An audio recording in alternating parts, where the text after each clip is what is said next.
ایک لڑکے نے مجھے ٹیلی فون کیا، الگ کشمیر میں آپ کی تقریر کرنا چاہتے ہیں. اب میں نے کہا میرے پاس وقت نہیں. کہنے لگے جو آپ کی تقریر سننا چاہتا ہے اس کو کینسر ہے، اس کے پاس وقت نہیں ہے، اس کی آخری خواہش تھی کہ وہ آپ کی تقریر لائیو سن لے. میں کہا ٹھیک ہے. میں گیا، اس کا نام محمد سلیم تھا. میں نے اس سے پوچھا سلیم بھائی کیا حال ہے؟ کہنے لگے اللہ کا شکر ہے.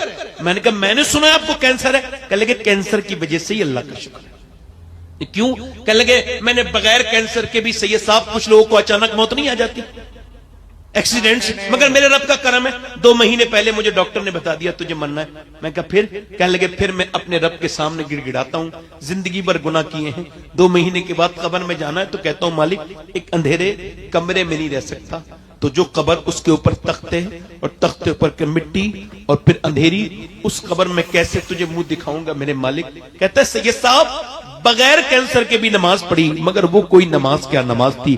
نماز تو اب ہے کہ جب کینسر کا مریض ہوں، جب سر سجدے میں رکھتا ہوں، کیمو کی جلن الگ اپنی طرف ہوتی ہے، مگر کہتا ہے جب میں سر سجدے میں رکھتا ہوں تو میری آنکھیں ڈب ڈبا جاتی ہیں، ایسا لگتا ہے رب کے قریب ہو گیا ہوں، رب سے باتیں کر رہا ہوں. میں اس سے کہتا ہوں مالک بڑا گنہگار ہوں، آج تک کہتے ہیں بڑے سجدے کیے تھے مگر وہ آنسوں میں ڈوبا ہوا سجدہ نہیں کیا.